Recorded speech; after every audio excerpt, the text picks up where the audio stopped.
Pemirsa, untuk membahasnya lebih lanjut, kami sudah terhubung dengan pakar hukum tata negara Prof. Yusril Iza Mahendra. Selamat sore, Prof. Yusril. Ya, selamat sore.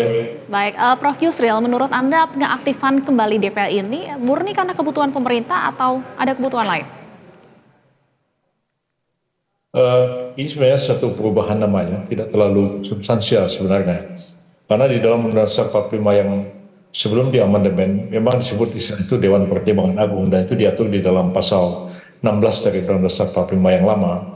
Tapi setelah ada Undang-Undang Dasar 45 hasil amandemen, Dewan Pertimbangan Agung itu dihapus dan dikatakan Presiden membentuk sebuah Dewan Pertimbangan yang fungsinya itu memberi nasihat kepada Presiden, diminta atau tidak diminta.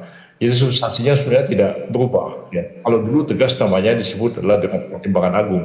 Sementara di dalam Undang Dasar yang amandemen itu hanya dikatakan Presiden membentuk sebuah Dewan Pertimbangan. Apa nama Dewan Pertimbangan itu tidak disebutkan. Jadi bisa aja namanya Dewan Pertimbangan Presiden, bisa juga namanya Dewan Pertimbangan Agung atau nama lain. Itu adalah pilihan yang diserahkan kepada undang-undang untuk memberikan nama yang spesifik.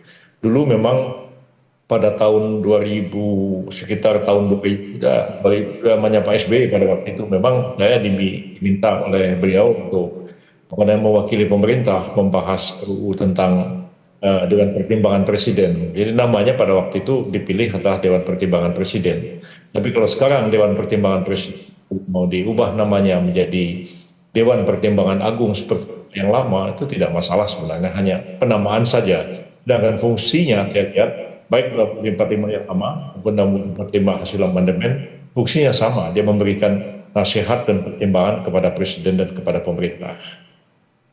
Baik, jadi tidak ada perubahan yang substansial begitu ya, Prof. ya. Terkait dengan penghapusan batasan jumlah sendiri, menurut Anda seperti apa? Pembatasan apa itu?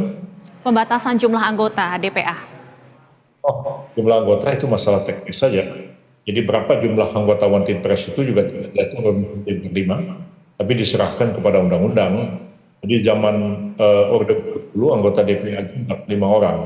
Nah, pada waktu saya mewakili Presiden membahas One Team Press itu, di zaman pemerintahan Presiden SBY kita membatasi jumlah anggota One Team Press itu hanya 9 orang.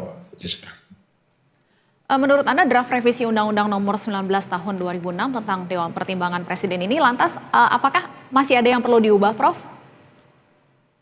Ya, tergantung pada selera sebenarnya.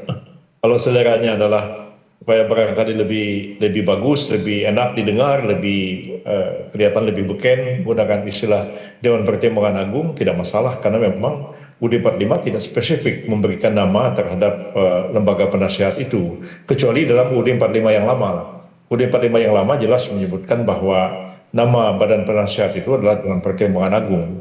Tapi dalam hasil amandemen tidak namanya apa, hanya dikatakan fungsinya sama, itu memberikan nasihat dan pertimbangan kepada Presiden dan pemerintah. Peran memberikan pertimbangan ataupun nasihat kepada pemerintah ini sebenarnya bisa sejauh apa, Prof, untuk DPA? Namanya pertimbangan dia tidak mengikat, ya pertimbangan itu terhadap masalah apa aja, baik diminta atau tidak dimintakan oleh Presiden. Dan biasanya juga di masa yang lalu Dewan Pertimbangan Agung itu melaporkan kepada Dewan Perwakilan Rakyat apa saja nasihat yang sudah diberikannya kepada Presiden. Tapi yang namanya nasihat dan pertimbangan ya lagi diminta ataupun tidak diminta itu diberikan oleh Dewan Pertimbangan Agung baik dulu maupun yang akan datang, itu memang sama sekali tidak mengikat Presiden. Ya namanya nasihat dan pertimbangan saja.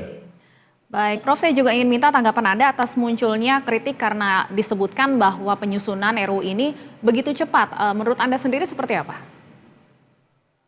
Ya, tergantung pada materi pembahasannya. Kalau memang materi pembahasannya itu agak berat, ya memang perlu diskusi yang lebih mendalam. Tapi kalau hanya menyangkut tentang nama dari lembaga ini adalah dari lembaga yang namanya itu Dewan Pertimbangan Presiden menjadi Dewan Pertimbangan Agung, dan hanya menyangkut juga tentang jumlah anggotanya, syarat-syarat menjadi anggota, dapat dikatakan dia tidak merupakan satu hal yang berat dan substansial.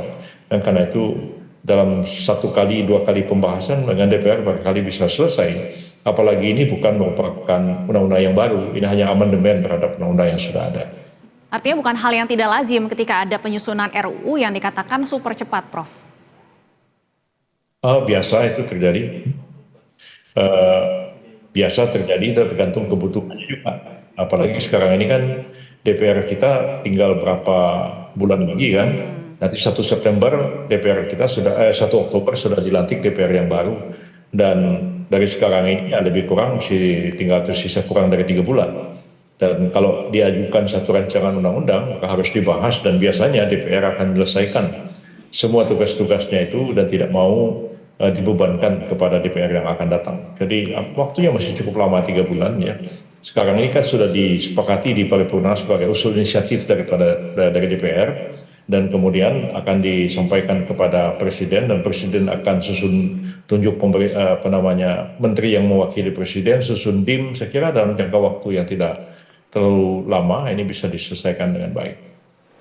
Baik, Prof. Yusril, saya juga ingin minta tanggapan Anda sebagai Ketua Umum dari partai politik yang juga mendukung Prabowo Gibran. Ada kemudian politikus Partai Gerindra, Marwarar Sirait, menyebutkan bahwa Pak Jokowi ini ya salah satu yang akan masuk dalam DPA nanti. Menurut Anda seperti apa, Prof? Saya udah nggak jadi ketua partai lagi. Baik. Sejak tanggal 18 Mei yang lalu saya sudah selesai tugas saya sebagai Ketua Umum PBB, dan sekarang ini ada pejabat Ketua Umum hari ini. Baik. Saya tidak dalam posisi sebagai Ketua Umum. Menurut Anda perlukah kemudian ada kriteria khusus bagi orang-orang yang nantinya akan terpilih sebagai DPA? Sepertinya memang untuk mantan presiden ini salah satu yang kerap masuk dalam DPA ataupun sebelumnya One Team Press.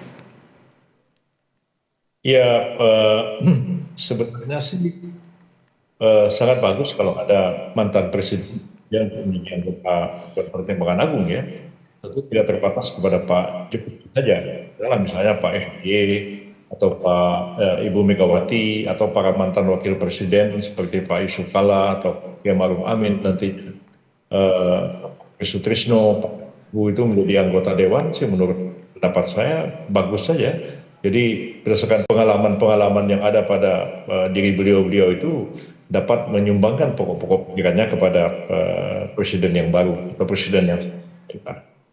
Baik, Prof. Yusril, terima kasih banyak sudah berbincang bersama kami di Berita Satu Sore. Terima kasih, pakar hukum tata negara, Prof. Yusril Iza Mahendra. Selamat sore.